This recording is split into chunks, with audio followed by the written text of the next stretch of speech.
Hello everyone, welcome to my channel code story with Mike. तो आज हम अपने डीपी कंसेप्ट्स एंड क्वेश्चंस के प्लेलिस्ट का वीडियो नंबर 31 करने जा रहे हैं। ओके, तो स्टार्ट करने से पहले थोड़ा सा भाषण यानी कि motivation.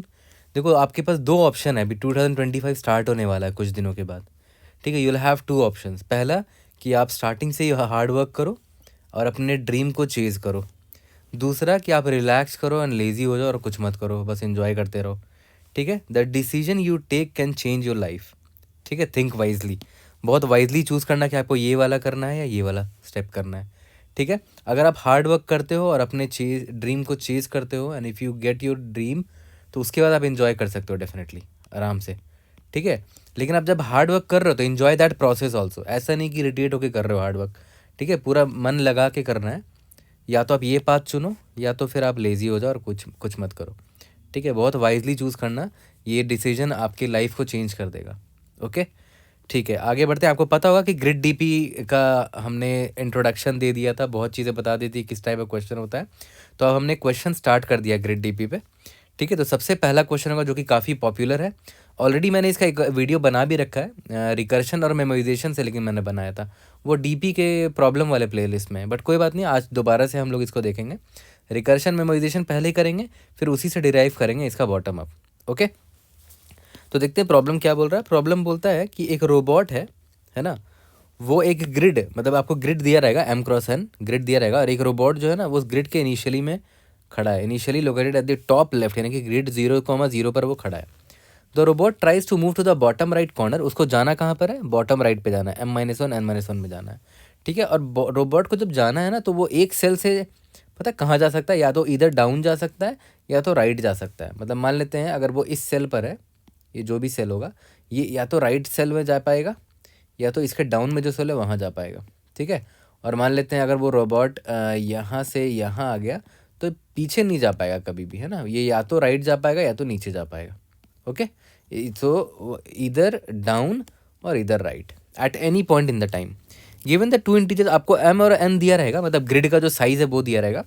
You have to return the number of possible unique path that the robot can take to reach the bottom right corner. कितने पॉसिबल पाथ होंगे M-1 N-1 जाने में, वो आपको बताना है। The test cases are generated for the answer will be less than और equal to 2 × 10⁻⁹। चलो ठीक है, जैसे मान लेते हैं M=3 N=2 है, तो 3×2 नाम का एक ग्रिड है। अब देखो इसके पास कितने पॉसिबल पाथ है यहाँ फिनिश तक जाने का? 3 पॉसिबल पाथ है, आउटपुट 3 होगा। देखो कैसे, मान लेते हैं पहले वाले केस में देखो रोबोट अगर यहाँ पर खड़ा है 0,0 पे, तो ये राइट गया, ठीक है, फिर डाउन गया, फिर दोबारा डाउन चला गया, तो एक पाथ तो ये हो गया। दूसरा पाथ क्या पॉसिबल है कि डाउन गया, है ना, फिर दोबारा डाउन गया, फिर राइट गया। तीसरा पाथ क्या हुआ कि डाउन गया, फिर राइट गया, फिर डाउन गया, है ना। At any point of time ये या तो राइट जा रहा है नेक्स्ट सेल में या तो डाउन जा रहा है नीचे वाले सेल में। ठीक है, तो यही 3 पॉसिबल पाथ है, इसके अलावा और कोई पाथ आपको नहीं मिल पाएगा। तो टोटल कितने वेज निकल कर आए? 3 वेज निकल कर आए। ओके, तो स्टार्ट करते हैं, अपना थॉट प्रोसेस क्या वो देखते हैं। ये आपका एग्जाम्पल था और आपको साफ साफ यहाँ दिख रहा होगा कि भाई एट एनी गिवन टाइम उस रोबोट के पास ऑप्शन है। मान लेते हैं वो I, J वाले सेल पर खड़ा है, तो उसके पास ऑप्शन है कि पहला ऑप्शन क्या है कि वो या तो राइट जाएगा, यानी कि राइट मतलब रो सेम रहेगा लेकिन कॉलम चेंज हो जाएगा, या तो ये हो गया राइट डायरेक्शन, या तो वो डाउन जाएगा, है ना। डाउन मतलब रो चेंज हो जाएगा लेकिन कॉलम सेम रहेगा। ठीक है, यही 2 पॉसिबिलिटी है। तो दोनों ऑप्शन है ना, तो दोनों ऑप्शन एक्सप्लोर करके देख लेंगे, है ना, और देख लेंगे कितने पॉसिबल आंसर निकल के आते हैं। जैसे मान के चलते हैं एक पॉसिबल हुआ कि ये अभी 0,0 पर है ना, तो एक पॉसिबिलिटी ये हुआ कि ये यहाँ से राइट चला गया। अगर राइट जाएगा तो देखो ये रोबोट यहाँ पर आ जाएगा। एक सेकेंड, ये रोबोट यहाँ पर आ गया। ठीक है, और अगर ये राइट ना जाके डाउन जाता तो दूसरी पॉसिबिलिटी ये निकल कर आती। ठीक है, ऑप्शन है तो ऑब्वियस है आपको ट्री डायग्राम बनाना पड़ेगा, है ना, डिसीजन ट्री बनाना पड़ेगा। तो अगर राइट ना जाके डाउन जाता तो ये रोबोट यहाँ पर आ जाता। ठीक है, फिर देखो यहाँ से के पास, यहाँ से भी इसके पास 2 ऑप्शन है ना, या तो ये राइट जाएगा या तो ये डाउन जाएगा। बट ध्यान दो ये राइट नहीं जा सकता यहाँ से, तो ये तो इनवैलिड पाथ हो गया, है ना। तो यहाँ पे मैं क्रॉस मार्क कर देता हूँ। ठीक है, यहाँ से ये डाउन जा सकता है, हाँ जा सकता है। तो अगर डाउन जाएगा तो यहाँ पर इसका ये इधर आ जाएगा, है ना, ठीक है। और यहाँ पर भी देखा जाए तो यहाँ पर भी इसके पास दो पॉसिबल पाथ है कि या तो राइट जाएगा या तो डाउन जाएगा। अगर राइट जाता है तो देखते हैं ये इधर आ जाएगा, और अगर डाउन जाता है तो ये इधर आ जाएगा। ओके, अब फिर से यहाँ पर दो पॉसिबिलिटी है, यहाँ से राइट डाउन, बट यहाँ से राइट जा नहीं सकता, है ना, तो ये भी गलत पाथ हो गया। ठीक है, डाउन लेकिन जा सकता है ना, डाउन अगर जाएगा तो अगर आप नोटिस करो, अगर जैसे ही ये डाउन गया तो देखो ये डेस्टिनेशन में पहुंच गया है। तो मैं यहाँ पर चेक डाल दूंगा कि जहाँ पर अभी रोबोट पहुंचा है ना, अगर वो इज इक्वल टू m-1 पे हो गया एंड कॉलम जो है मतलब जेथ इंडेक्स जो है इज इक्वल टू n-1 हो गया, मतलब ये अपने डेस्टिनेशन पे पहुंच चुका है। तो पता है मैं बोल सकता हूँ कि मुझे एक पाथ मिला है, तो मैं यहाँ से 1 रिटर्न कर दूंगा कि एक पाथ मिल गया है, तो 1 रिटर्न कर दिया। वो एक पाथ कौन है, यहाँ डाउन डाउन था, राइट मतलब राइट डाउन डाउन, है ना, ये एक पाथ निकल कर आ गया।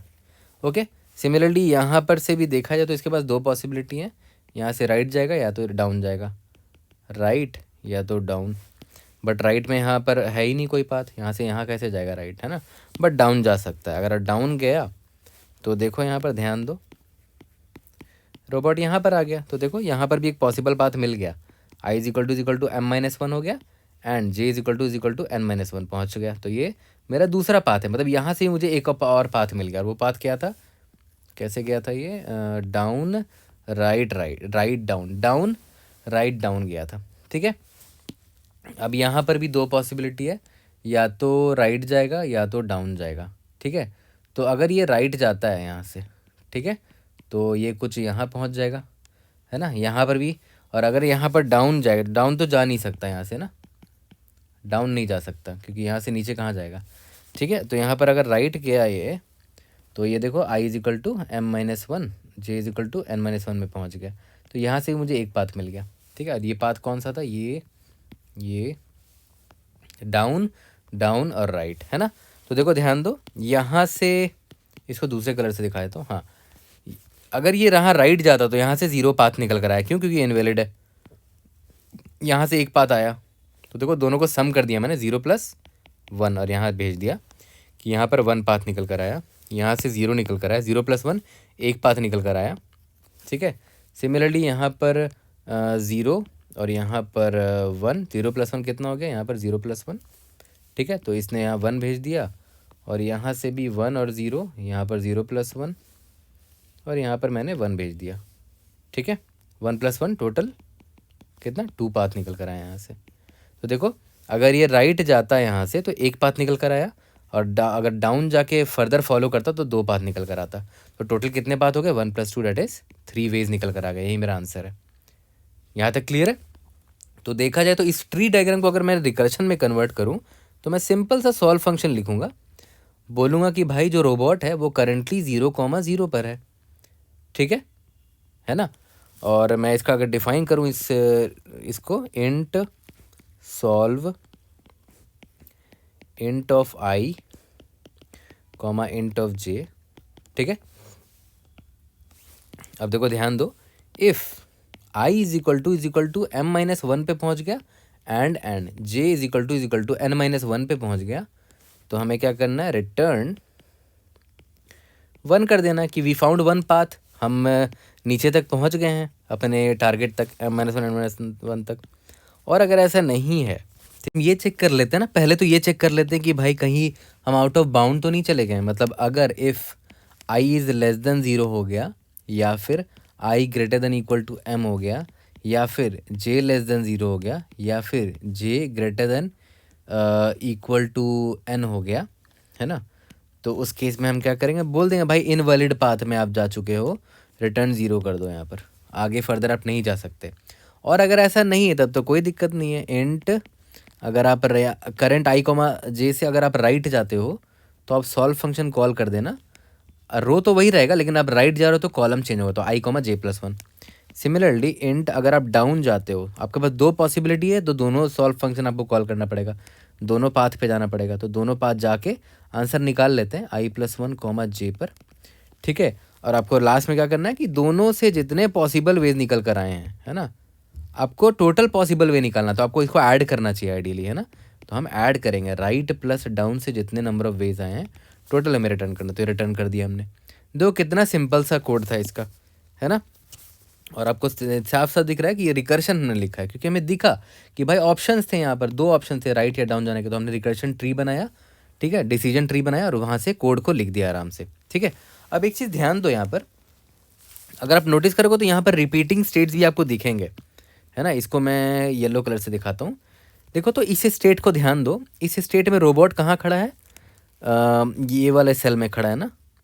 सेम स्टेट मुझे एक जगह और दिखा था, ये रहा यहाँ पर भी रोबोट देखो इधर खड़ा है ना, ये वाले सेल में खड़ा है। तो तो अब मैं ऐसा कर सकता हूँ ना कि रोबोट अगर ये क्या है 0 1 2 0 और 1 है, रोबोट अगर 1,1 पर खड़ा है तो वहाँ से डेस्टिनेशन में जाने का, याद करो कितना टोटल वेज निकल कर आया था, इस स्टेट से हमने 1 रिटर्न किया था ना, ठीक है। तो उसको स्टोर कर लेंगे ना कि अगर 1,1 पर रोबोट दोबारा कभी आया फ्यूचर में दूसरे पाथ में, तो मैं नीचे जाऊंगा ही नहीं, मतलब यहाँ पर मैं कॉल ही नहीं करूँगा, नीचे नहीं जाऊँगा। मेमोराइजेशन में ऑलरेडी इसका रिजल्ट स्टोर्ड होगा कि अगर 1,1 पर रोबोट आता है तो उसका आंसर 1 होगा, ये यहाँ से मैंने निकाल रखा था, ठीक है। तो यहाँ से मैं डायरेक्टली 1 रिटर्न कर दूंगा। तो मैं कुछ नहीं, मैं क्या बोल रहा हूँ, मैं बस मेमोराइजेशन करने बोल रहा हूँ आपको कि देखो सेम स्टेट रिपीट हो रहा है, यहाँ पर होता हुआ दिख रहा है मुझे यहाँ पर, है ना। तो बस हम लोग क्या करेंगे, यहाँ पर एक मेमोराइजेशन अरे ले लेंगे, ठीक है। सिंस दो वेरिएबल्स चेंज हो रहे हैं रिकर्शन लिखते वक्त, देख रहे हो, एक आई और एक जे चेंज हो रहा है, तो हम जो मेमोराइजेशन अरे लेंगे वो भी 2D डायमेंशन का ही होना चाहिए, ठीक है। तो उसका नाम टी दे देंगे, वाइट कलर से लिख देते हैं इसको। हमारा जो मेमोराइजेशन अरे होगा वो टी होगा, उसका साइज़ m+1 ले लेते हैं और n+1 ले लेते हैं, ठीक है। तो अब इसको इनिशियलाइज कर देंगे -1 से, पूरा -1 से इनिशियलाइज कर देंगे और हर जगह कॉल करने से पहले ही यहाँ पर चेक कर लेंगे कि if t of I comma j अगर नॉट इक्वल टू -1 है तो हम क्या करेंगे, रिटर्न कर देंगे टी ऑफ आई कॉमा जे। इसका मतलब क्या हुआ कि इस आई कॉमा जे पे अगर रोबोट कभी हुआ था पास्ट में तो उसका आंसर स्टोर्ड होगा already t of I comma j में, तो मैं यही से रिटर्न कर दूंगा, है ना। फर्दर रिकर्शन कॉल करने की ज़रूरत नहीं है। तो ये क्या हो गया, मेमोराइजेशन हो गया। और यहाँ पर रिटर्न करने से पहले मैं स्टोर कर लूँगा answer t of I comma j में स्टोर कर लिया। तो ये मैंने क्या किया है, सिंपल मेमोराइजेशन किया है यहाँ पर, है ना। रिपीटिंग स्टेट्स के आंसर को मैंने पहले ही स्टोर कर लिया ताकि फ्यूचर में मैं उसको रीयूज़ कर सकूं। तो यही तो है रिकर्शन प्लस मेमोराइजेशन, डीपी का ख़ानदानी तरीका, है ना। ओके, तो अब आगे बढ़ते हैं और देखते हैं इसका टाइम कॉम्प्लेक्सिटी क्या होगा। तो अगर विदाउट मेमोराइजेशन अगर आप ध्यान दो तो आपका जो सोल्यूशन है वो एक्सपोनेंशियल जा रहा है ना। क्यों, अगर आप ध्यान दो, इसका जब आपने ट्री डायग्राम बनाया था तो आप आई कॉमा जे पर थे, ठीक है। इसके बाद आप अगर आई कॉमा राइट जाते हो तो आई कॉमा जे+1 पर जाओगे, या फिर आप डाउन जाते हो तो i+1 कॉमा जे पर जाओगे, ठीक है। तो अगर आप यहाँ नोटिस करो तो ये एक्सपोनेंशियली बढ़ता चला जा रहा है हमारा, देखो यहाँ से 2 ऑप्शंस, फिर यहाँ से 2 ऑप्शन 2 ऑप्शन 2 ऑप्शन 2 ऑप्शन, यहाँ से 2 option 2 option 2 option 2 option 2 option, ठीक है।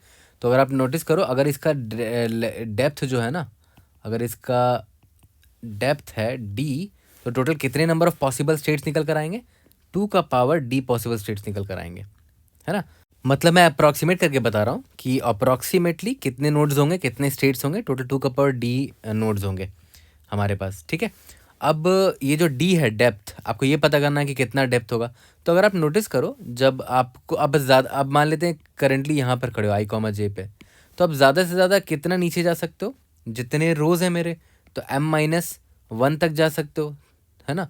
और अगर ज़्यादा से ज़्यादा कॉलम में अगर आप जाओगे राइट साइड तो ज़्यादा से ज़्यादा कितना n-1 जा सकते हो राइट साइड में, है ना। ये आपका डाउन हो गया और ये आपका राइट हो गया, ठीक है। तो टोटल कितने चाल आप चल सकते हो, या तो डाउन जाओगे या तो राइट जाओगे, तो m+n चाल आप चल सकते हो ज़्यादा से ज़्यादा, ठीक है।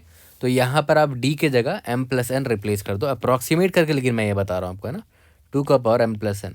और एक्सपोनेंशियल तो जाएगा ही सोल्यूशन, क्योंकि देखो हर एक स्टेट के बाद आपके पास 2 पॉसिबिलिटी है, हर एक स्टेट के पास, है ना।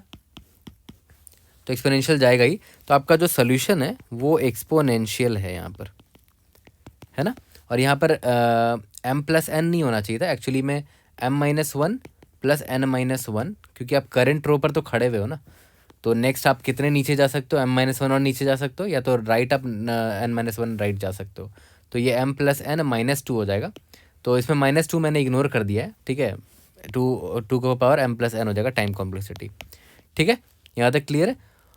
तो अगर हम इसको मेमोइज कर दें तो याद करो, अगर आप इसको मेमोइज कर देते,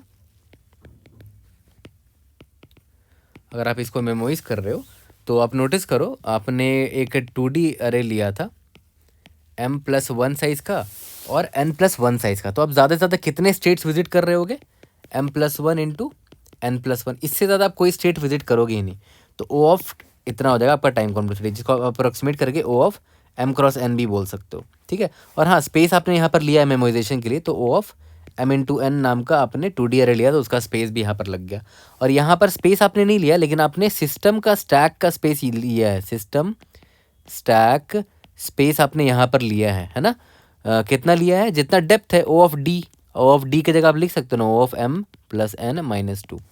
तो ये आपका स्पेस कॉम्प्लेक्सिटी हो गया यहाँ पर, है ना। जितना रिकर्शन डेप्थ पर आप जाओगे उतना आप सिस्टम का स्टैक यूज़ कर रहे हो। और विद मेमोराइजेशन में आप 2D अरे यूज़ कर रहे हो यहाँ पर मेमोराइजेशन के लिए। यहाँ तक क्लियर है। तो चलो सबसे पहले इसको कोड कर लेते हैं रिकर्शन मेमोराइजेशन से, उसके बाद बॉटम अप पर आएंगे इसके। डीपी का ख़ानदानी अप्रोच जो है, यानी कि रिकर्शन मेमोराइजेशन, वो कर लेते हैं, है ना। मैंने क्या बोला, सिंपल सा मैं एक सॉल्व फंक्शन लिखूंगा, है ना। इसमें मैं 0th इंडेक्स पर खड़ा हूँ वो भेज दूंगा, ठीक है। और मेरा m×n साइज़ का सेल है वो भी भेज ही देता हूँ, ठीक है। अब अपना लिख लेते हैं, int solve int i, int j पर मैं करेंटली खड़ा हूँ, इंट m, इंट n पास कर दे रहा हूँ ताकि मैं बाउंड चेक कर सकूँ। इफ़ i = m-1 अगर हो जाता है एंड j = n-1 हो जाता है, तो रिटर्न 1 कर दूंगा। We found 1 path to reach m-1 n-1, मिल गया एक पाथ, है ना। ओके। और अगर ऐसा नहीं हुआ तो चेक कर लो कहीं आउट ऑफ बाउंड तो नहीं है, i <0 या फिर i > m, या फिर j <0, j > n। इन चारों में से कोई भी केस हो, मतलब आउट ऑफ बाउंड है और वो इनवैलिड पाथ है, तो रिटर्न 0 कर दो कि कोई पाथ अब नहीं मिल सकता यहाँ पर, ठीक है। अब इसके बाद मैंने क्या बोला कि इंट अगर मैं राइट जाता हूँ तो सॉल्व फंक्शन कॉल करूँगा i से j + 1 m, n।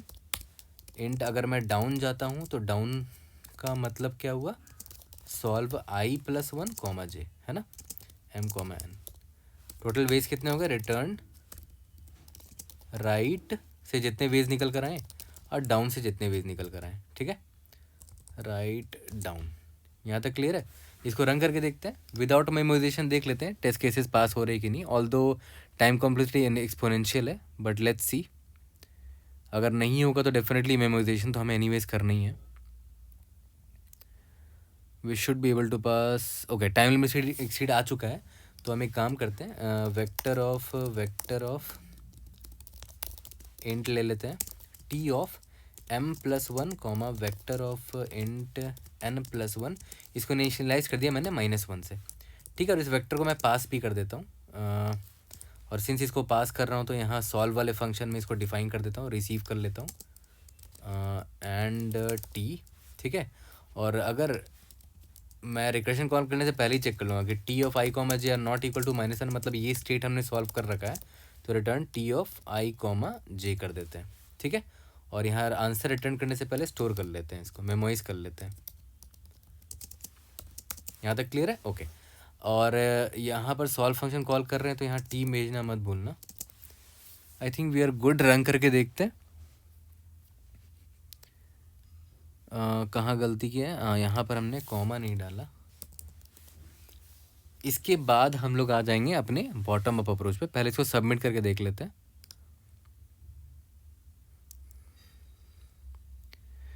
ग्रेट, चलो अब इसका बॉटम अप्रोच कर लेते हैं। बॉटम अप बिल्कुल हम वैसे ही बनाएंगे जैसा हमेशा हम बनाते आए हैं। बॉटम अप में हमें ये पता होता है कि हमें या तो 2D अरे या तो 1D अरे यूज़ करना है, ठीक है। और उसमें हम सोल्यूशन को छोटे छोटे सब प्रॉब्लम की मदद से बड़े बड़े सब प्रॉब्लम का आंसर निकालेंगे। तो अब याद करो, इससे पहले वाले भी बहुत सारे वीडियोज़ में जब हम बॉटम अप पढ़ाते तो हमेशा सबसे पहले हम लोग ये डिसाइड करते हैं जो बॉटम अप DP अरे हम लेंगे वो 1D होगा या 2D होगा। तो अब याद करो, जब आपने रिकर्शन वाला कोड लिखा था तो आपने मेमोइजेशन के लिए 2D अरे लिया था ना, क्योंकि 2 वेरिएबल्स चेंज हो रहे थे आपका रिकर्शन वाले कोड में, है ना। जब आप सॉल्व कॉल करते थे तो आई कॉमा जे, है ना, 2 वेरिएबल्स चेंज हो रहे होते थे, है ना, आपको याद होगा यहाँ पर, ये देखो। तो ऑब्वियस सी बात है यहाँ पर भी हम जब बॉटम अप जब डीपी अरे लेंगे तो 2 डायमेंशन का होगा वो, टी ऑफ, इसका साइज़ जो भी ले लो, m+1 n+1 ले लो, ठीक है, कुछ भी ले लो, साइज़ आपने ले लिया है। और उसके बाद हम लोग क्या करते थे याद है, कि भाई इसका स्टेट डिफाइन करते थे। टी ऑफ आई कॉमा जे का मतलब होगा क्या, इसमें जो वैल्यू होगा, जो भी वैल्यू होगा उसका मतलब क्या होगा वो हम डिफाइन करते थे। इसको क्या बोलते थे हम लोग, स्टेट डिफिनेशन बोलते थे, है ना। ठीक है, तो स्टेट डिफिनेशन मतलब हम इसमें क्या करते थे कि भाई प्रॉब्लम में जो पूछा गया है वो उसकी वैल्यू यहाँ होती थी। तो याद करो प्रॉब्लम में पूछा गया है कि भाई total number of ways to reach m-1 n-1 from 0,0, ठीक है। बट अभी आप करेंटली m-1 n-1 पर नहीं हो, आप करेंटली किसी जनरल या रैंडम इंडे सेल पर हो, आई कॉमा जे पे। तो यहाँ पर मैं क्या लिख दूंगा, total number of ways, number of ways to reach, अभी मैं करेंटली कहाँ खड़ा हूँ, आई कॉमा जे पर खड़ा हूँ। तो मैं आई कॉमा जे पर पहुँचा, कितने वेज है टोटल, फ्रॉम कहाँ से, फ्रॉम 0,0 से, ठीक है। ओके, तो प्रॉब्लम में यही तो पूछा गया था कि टोटल नंबर ऑफ वेज निकालना है, बट मैंने रैंडम इंडेक्स का निकाला है, सॉरी रैंडम सेल का निकाला है कि आई कॉमा जे पर पहुंचने का फ्रॉम 0,0 कितने टोटल नंबर ऑफ वेज होंगे, ठीक है। तो हमें अल्टीमेटली रिटर्न क्या करना पड़ेगा, हमें पूछा क्या गया था कि भाई m-1 n-1 में पहुंचने का टोटल वेज निकालो। तो मैं बोलूँगा कि हमारे टी में तो स्टोर्ड है आंसर, तो मैं टी में m-1 और n-1 का आंसर भेज दूंगा। इसका मतलब क्या होगा, total number of ways to reach m-1 n-1 from 0,0, ठीक है। इतना तो हम हमेशा करते थे, कोई भी बॉटम में प्रॉब्लम बनाओ तो पहले डिसाइड करते थे 1D अरे होगा या 2D अरे होगा, उसके बाद स्टेट डिफिनेशन करते थे और यहाँ डिफाइन करके लिख भी देते थे कि टी ऑफ आई कॉमा जे का मतलब क्या होगा, और हमें रिटर्न क्या करना वो भी हम यहाँ पर लिख लेते थे, ठीक है। यहाँ तक क्लियर है, ओके। अब आप एक चीज़ ध्यान दो, एक काम करते हैं, m=3 था और n=2 था, है ना। हमें अल्टीमेटली भरना क्या होता था, इस 2D अरे को तो भरना होता है ना। तो अब एक चीज़ ध्यान दो, मान के चलते हैं कि ये 2D अरे है आपका, 3,2 है ना, 0 1 2 0 1। बहुत बार क्या होगा ना ग्रिड डीपी वाले प्रॉब्लम में कि आप कॉर्नर केसेस यानी कि बाउंड्री वाले जो वैल्यूज़ होते हैं ना, वैसे मान लें ये बाउंड्री है ना, मतलब रो 0 या फिर column 0, most of the time ऐसा होगा कि आप बाउंड्री वाले रोज को या बाउंड्री वाले कॉलम को आप आसानी से भर पाओगे और आप उसको पहले ही भर लो, उसको क्या बोलते हैं, बेस केस, है ना।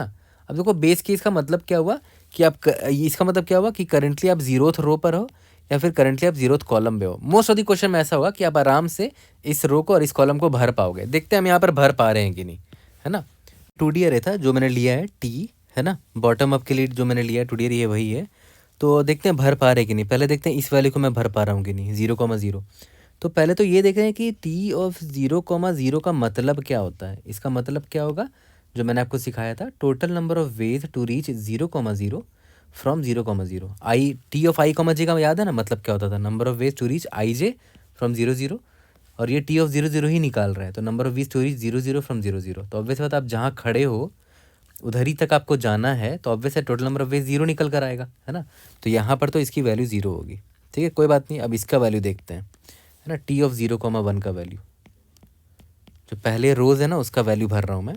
तो 0,1 का मतलब क्या हुआ, total number of ways to reach 0,1 from 0,0। तो अब देखो ध्यान दो, यहाँ से क्लियर कट आपको दिख रहा होगा कि अगर आपको यहाँ पर पहुँचना है इधर तो एक ही तरीका है, 0,0 से एक ही तरीका है, यहाँ से यहाँ तक आ जाओ, एक ही तरीका है, और कोई तरीका है नहीं। ऊपर से आ नहीं सकते, ऊपर तो कुछ है नहीं, ठीक है।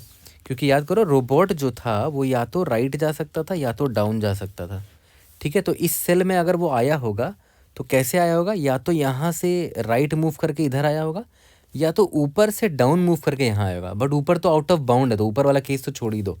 तो एक ही वे दिख रहा है मुझे, और वो वे क्या है, ये वाला वे कि राइट मूव करके ये यहाँ तक आया होगा, ठीक है। तो ऑब्वियस ये बात है, इस रो में टी 0,01 का वैल्यू कितना होगा, 1 होगा, है ना।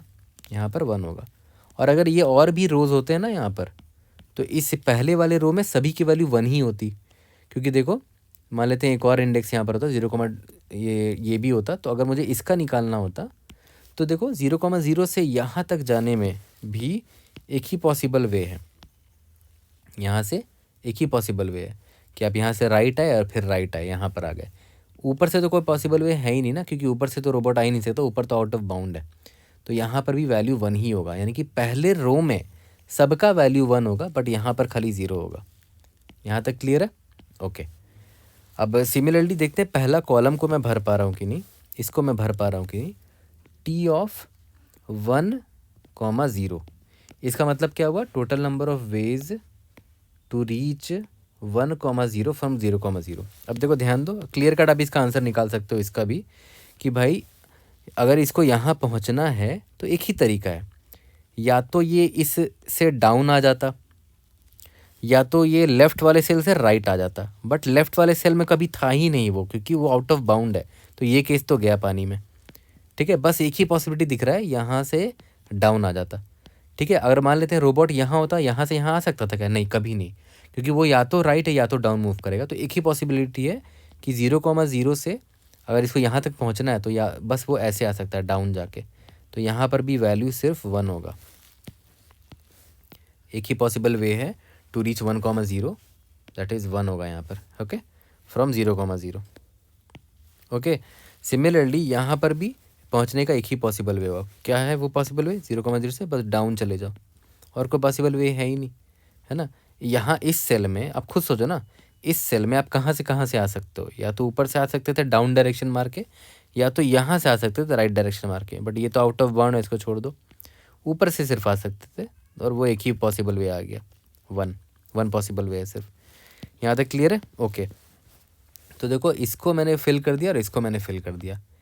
इसके बाद का मुझे फिल करना पड़ेगा खुद से, है ना। क्वेश्चन मार्क को उसके लिए फॉर लूप लगा देंगे। तो मैं क्या करूँगा, पहले रो में पहले तो टी को ऑफ 0,0 में 0 डाल दूंगा, क्योंकि 0,0 से 0,0 जाने में मुझे कोई भी वेज की ज़रूरत नहीं है, नंबर ऑफ वेज 0 ही होगा। उसके बाद मैं क्या करूँगा, fill 0th row with value 1, क्योंकि 0th रो में इसको छोड़ के बाकी की वैल्यू 1 होनी चाहिए, है ना। एक ही पॉसिबल वे है वहाँ पहुँचने का। उसके बाद दूसरा फॉर लूप क्या लिखूँगा, फिल 0th कॉलम विथ 1, है ना। जो 0th कॉलम है इसमें भी सबका वैल्यू 1 कर दूंगा एक्सेप्ट दिस, है ना। ये वाले इस वाले को छोड़कर इस कॉलम में जितने भी सेल्स हैं सबकी वैल्यू 1 कर दूंगा। ठीक है, अब मुझे कहाँ से भरना, देखो तो यहाँ से भरना स्टार्ट करना है, इन लोगों को भरना स्टार्ट करना होगा। ठीक है, तो कहाँ से फॉर लूप मेरा स्टार्ट होगा भरने के लिए रिमेनिंग सेल्स को, i इज इक्वल टू 1 से i less than m i plus plus, for j is equal to 1 से j less than n j plus plus.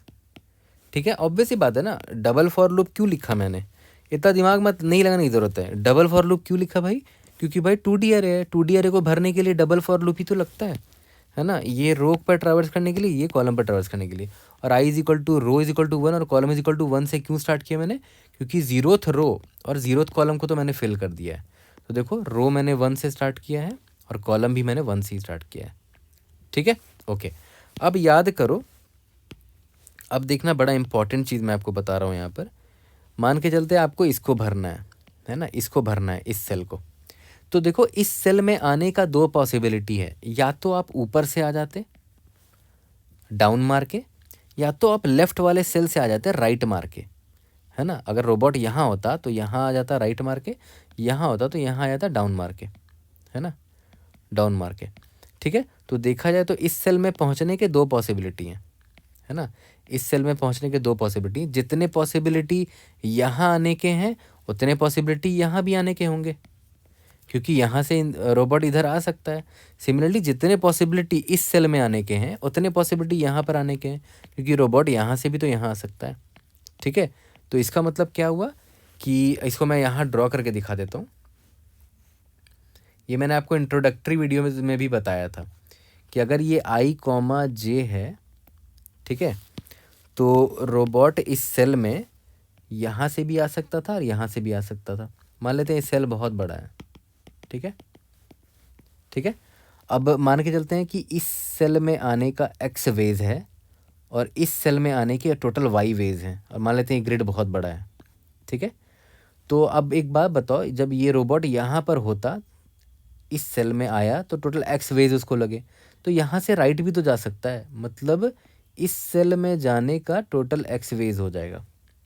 Right, यहाँ से देखो, इस सेल में आने का टोटल x वेज है और यहाँ से इधर भी जा सकता है ना। तो टोटल अगर यहाँ आने का x वेज हुआ तो ऑब्वियस है यहाँ से यहाँ जाने का भी टोटल x वेज होगा, है ना। ऑब्वियस ही बात है ना। देखो ऐसे समझो इसको कि भाई इसने कुछ पाथ फॉलो किया होगा, ऐसे करके, ऐसे करके, ऐसे करके, ठीक है। टोटल x वेज है यहाँ पहुँचने के, और हर उस पाथ से वो इधर भी तो जा सकता है। देखो इस सेल में चला गया, इस सेल में चला गया, इस सेल में चला गया। तो मैं वही बोलना चाह रहा हूँ कि जितने पॉसिबल वेज इस सेल में आने के थे उतने पॉसिबल वेज इस सेल में भी आने के हैं, क्योंकि ये यहाँ से राइट डायरेक्शन जा सकता था, तो इधर भी x वेज होंगे। सिमिलरली जितने पॉसिबल वेज यहाँ आने के उतने पॉसिबल वेज नीचे आने के भी हैं, यहाँ से डाउन, क्योंकि डाउन जा सकता है रोबोट, तो यहाँ पर y पॉसिबल वेज भी हैं आने के इस सेल में। तो टोटल कितने पॉसिबल वेज हो गए, x plus Y possible ways हो गए, है ना। ऊपर से भी आ सकता है, लेफ्ट से भी आ सकता है, यहाँ से और यहाँ से। ठीक है। तो यहाँ पर मैं आराम से बता सकता हूँ कि अगर मुझे i कॉमा जे पर टोटल नंबर ऑफ वेज निकालना है कि यहाँ पर निकल आने के कितने वेज होंगे, ठीक है, तो मैं अपने ऊपर वाले से पूछ लूँगा कि भाई i minus one comma j, याद करो इसके ऊपर वाला सेल ये होगा i minus one comma j, i comma जे का मुझे निकाल रहा हूँ ना, तो i minus one comma j वहाँ पर निकलने का कितने वेज है, प्लस याद करो यहाँ से इधर से भी जा सकता है ना, तो जस्ट लेफ्ट में जो सेल होगा उसका, जस्ट लेफ्ट में जो सेल होगा वो क्या होगा, उसकी वैल्यू रो सेम होगा और j माइनस वन होगा। ठीक है। टी ऑफ आई कॉमा जे की वैल्यू यही होगी। और जैसे आप इस फॉर लूप से बाहर निकलोगे आप रिटर्न कर देना टी ऑफ, मुझे क्या निकालना था, कहाँ तक, कहाँ किस सेल तक पहुँचने का टोटल आंसर निकालना था, m minus one n minus one, यही मेरा आंसर होगा, क्योंकि इस सेल में मेरा आंसर स्टोर्ड होगा total number ways to reach m minus one n minus one from 0,0। ठीक है, यहाँ तक क्लियर है। तो आपने देखा किस तरह हमने डायग्राम यहाँ पर ड्रॉ किया और इससे ये वाला फॉर्मूला डिराइव किया, तो आपको रटने की ज़रूरत नहीं पड़ी, है ना। इसी तरह ग्रिड वाले डीपी में हम लोग मोस्टली प्रॉब्लम्स ऐसे ही सॉल्व करेंगे कि किसी सेल में आने के लिए मान लेते हैं आई कॉमा जे है ना, और आपको इसका आंसर निकालना है टी ऑफ आई कॉमा जे का, तो हम देखेंगे इसका आंसर हम किस नेबर सेल से निकाल सकते हैं। हमें तो यहाँ पता था रोबोट इस सेल में या तो यहाँ से आ सकता था या तो यहाँ से आ सकता था, तो वहाँ पहुँचने के जितने वेज थे उनका मैंने आंसर यहाँ ऐड कर दिया। ग्रिड डीपी में मोस्ट ऑफ द टाइम ऐसा काम हम लोग करेंगे, है ना। इसीलिए मूवमेंट्स याद करो, पहली वीडियो में मैंने बताया भी था, ग्रिड डीपी का पहला जो इंट्रोडक्शन वीडियो था मैंने वहाँ बताया भी था कि मूवमेंट्स का हमें क्वेश्चन से पता करना पड़ेगा कि मूवमेंट्स किधर किधर वो कर सकता है। तो यहाँ क्लियर कट दिया हुआ था, राइट या डाउन जा सकता है। तो उसी मूवमेंट का हमने यूज़ करके आई कॉमा जे का देखो आंसर निकाल लिया कि अगर उस रोबोट को आई कॉमा जे में आने का टोटल वेज निकालना है, ठीक है, तो आई कॉमा जे पर वो कहाँ कहाँ से आ सकता है, या तो वो आई माइनस वन कॉमा जे से डाउन मारेगा तब यहाँ आ जाएगा, या फिर आई कॉमा जे माइनस वन से अगर राइट डायरेक्शन मारेगा तो यहाँ आ जाएगा, और वो डाउन और राइट ही तो जा सकता है, प्रॉब्लम में दे रखा है। ठीक है। तो उन सेल में जितने पहुँचने के जितने वेज थे उन दोनों को मैंने ऐड कर दिया। यहाँ तक क्लियर है। बहुत काफ़ी डिटेल में मैंने समझाया, ऑल्दो ये इजी क्वेश्चन था, बट मैंने डिटेल में इसलिए बताया क्योंकि ये सेम चीज़ें आगे के टफ प्रॉब्लम्स में भी यूज़ होंगी फर्दर। ठीक है, यहाँ तक क्लियर है। तो बस इतना ही कोड था इसका बॉटम अप का भी, है ना। डायग्राम बनाना बड़ा ज़रूरी है। 2D अरे जो मैंने बनाया तो वो डायग्राम से मैंने रोबोट का मूवमेंट हमने देखा इस 2D अरे में, और यहाँ से फिगर आउट किया कि क्या फॉर्मूला होना चाहिए यहाँ पर टी ऑफ आई कॉमा जे को फिल करने का। वरना आप इसको रटना कभी भी मत, हमेशा 2D अरे में डायग्राम बनाओ ऐसे, और उसके बाद डिड्यूस करो ये वाला फॉर्मूला जो मैंने निकाला, i minus one j plus i comma j minus one. This is very important. ठीक है, यहाँ तक आई होप आपको क्लियर हो गया होगा। तो जल्दी से इसका कोड करते हैं। और अगर आप टाइम कॉम्प्लेक्सिटी देखो, आप डबल फॉर लूप चला रहे हो ना, तो O of m cross n time complexity हो जाएगा, है ना। डबल फॉर लूप चला रहे हो, साफ साफ दिख रहा है ये रहा एम क्रॉस एन, है ना। और स्पेस कॉम्प्लेक्सिटी भी दिख रहा होगा आपको कि हमने 2D अरे लिया है एम क्रॉस एन साइज़ का। तो चलो अब इसका कोड करते हैं और इसको फिनिश करते हैं। मैंने डिफाइन कर दिया है, वेक्टर ले लिया है, एम क्रॉस एन साइज़ का ले लिया है। इसको आप जनरली हम लोग क्या करते हैं ना, एम प्लस वन और एन प्लस वन साइज़ का ले लेते हैं for being in the safe side. But यहाँ पर ना एम और एन से भी काम चल जाएगा, क्योंकि याद करो हमें रिटर्न क्या करना था, रिटर्न हमें अल्टीमेटली एम माइनस वन और एन माइनस वन रिटर्न करना है। क्योंकि आपको याद करो डिफिनेशन क्या था, टी ऑफ आई कॉमा जे का मतलब क्या था, total number of ways to reach i, j from 0, 0। यहाँ तक क्लियर है? ओके, अब चलो स्टार्ट करते हैं। आपको पता होगा कि 0, 0 का वैल्यू 0 होगा क्योंकि आप वहीं पर खड़े हो ऑलरेडी। अब fill 0th row for int column is equal to 1, column is less than n, column plus plus 0th row fill करना ना, तो टी ऑफ 0th रो और कॉलम वेरी करेगा, इसकी वैल्यू 1 होगी। सिमिलरली फिल 0th कॉलम, तो for int row is equal to 1, row is less than m, row plus plus, ठीक है। टी ऑफ 0th कॉलम है ना, तो रो चेंज होगा और कॉलम 0th रहेगा, इज इक्वल टू यहाँ पर ही वैल्यू सबकी 1 हो गई। इसके बाद चलो int i is equal to 1, i is less than m, i plus plus, बाकी सेल्स का वैल्यू में भरना पड़ेगा, उसके लिए डबल फॉर लूप लिखना पड़ेगा क्योंकि 2D अरे है। j is equal to 1, j is less than n, j plus plus, ठीक है। टी ऑफ i, j का वैल्यू क्या होगा, ऊपर वाले सेल से नीचे अगर आ गए तो ऊपर वाले सेल में पहुंचने के कितने वेज होंगे, T of i minus 1, j। और अगर लेफ्ट वाले सेल से आप राइट डायरेक्शन मार के i, j पर आए हो तो लेफ्ट वाले सेल में पहुंचने का कितना वेज होगा, i, j माइनस 1। तो उसका जितना वेज है उन दोनों को ऐड कर दिया मैंने। सबमिट करके देखते हैं। कोई भी डाउट होता है read in the comment section. यहाँ पर m और n हमने डिफाइन, अच्छा यहाँ पर प्लस प्लस होगा, सॉरी। कोई भी डाउट होता है read in the comment section. Next अभी और भी वीडियोस आएंगे, उसमें और भी अच्छे अच्छे हम लोग क्वेश्चंस करेंगे, धीरे धीरे ग्रो करेंगे हम लोग। ओके, देखते हैं हमने यहाँ पर क्या, यहाँ पर जो गलती हुई है ना हमसे, हमारा जो आंसर गलत आया है, एक टेस्ट केस गलत आया, तो वो गलत क्यों है वो समझते हैं। हमारा कोड गलत नहीं है, बस एक अजम्पशन है जो कि हमें इस प्रॉब्लम के हिसाब से लेना पड़ेगा। पता है ये क्या बोल रहा है, देखो अगर m इज इक्वल टू 1 और n इज इक्वल टू 1 है, इसका मतलब पता है क्या हुआ कि आपका जो 2D ग्रिड है ना, उसमें सिर्फ एक ही सेल है 0, 0, ठीक है। तो आइडियली मैंने क्या बोला कि 0, 0 पर रोबोट खड़ा है और इसको 0, 0 पर ही पहुंचना है, मतलब यही इसका सोर्स भी है और यही इसका डेस्टिनेशन भी है, ठीक है। तो आइडियली इसको कोई टोटल नंबर ऑफ वे 0 आने चाहिए क्योंकि आप जहाँ पर आप खड़े हो उधर ही आपको जाना है। तो यहाँ पर इसीलिए मैंने यहाँ पर लिया था, इसका वैल्यू 0 लिया था। Total ways to reach 0, 0 from 0, 0। But ये प्रॉब्लम क्या बोल रहा है ना हमें कि अगर आपको सोर्स 0, 0 और जाना भी 0, 0 है तो उसका आंसर आप 1 ले लेना, कि उसको भी काउंट कर लेना कि टोटल 1 वे होना चाहिए फ्रॉम गोइंग 0, 0 टू 0, 0। और वो 1 के वे क्या है कि वो रोबोट वही का वही खड़ा रहे। तो यहाँ पर हम बस 1 कर देंगे। तो ये आप इंटरव्यू में क्लियर कर सकते हो कि अगर मैं 0, 0 पर खड़ा हूँ और मुझे जाना भी 0, 0 पर है तो उसको मैं कितने नंबर ऑफ वेज, उसका नंबर ऑफ वेज मैं 1 मानूँ या ना मानूँ, 0 मानूँ या 1 मानूँ। तो ये इंटरव्यूअर पर डिपेंड करता है, वो आपको जो बोलेगा आप उनको, या तो अजम्पशन में आप बोल देना कि आप ये अज्यूम कर रहे हो या फिर आप ये मान रहे हो कि 0, 0 से 0, 0 जाने में रोबोट को कहीं भले मूव ना करना पड़े बट एक नंबर ऑफ वे है ना, by standing in that cell only, that is the 1 way. Okay, तो अब हम रन करके देखते हैं। We should be able to pass all the example test cases. अब सबमिट करोगे तो वो जो एकमात्र जो फेल हुआ था वो भी पास हो जाएगा, क्योंकि देखो उस केस में 0, 0 में वैल्यू 1 रहेगी और वो पास हो जाएगा। ठीक है, I hope I was able to help. See you guys in the next video. Thank you.